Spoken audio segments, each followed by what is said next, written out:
খাবারটা কিন্তু সলিড ভাই, একদম সলিড ভাই, সলিড। এই রেস্টুরেন্টে বারবার আসতে হবে, যে একবার আসবে ভাই সে বারবার আসবে। আমি তো আসবো ডেলি। না খাবার ভালো হয়েছে বলি না আসছে, বুঝলি ভাই। হ্যাঁ বল রাসেল।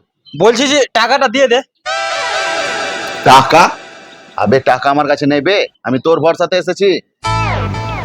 এ ভাই আমি তোর ভরসায় এসেছি, আমি পার্স টার্স কিছু আনিয়ে নি, 1 টাকাও নাই ভাই আমার কাছে।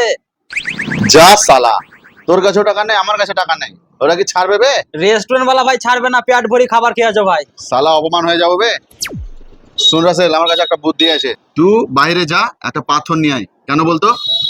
এই যে খাবারটা খেলাম না, পুরো খাবারই পাথর ছিল। আরে কেমন খাবার দিয়েছেন? ম্যানেজারের সাথে ঝগড়া লেগে যাবো। সালা পয়সার শোধ। তুমি ম্যানেজারকে ডেকে নিয়ে আমি পাথর নিয়ে আমি আসি। ডাকছি। এ ম্যানেজার, এরকম পরিবেশন করবে?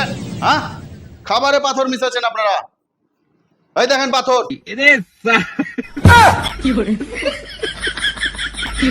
বেদির চোদকে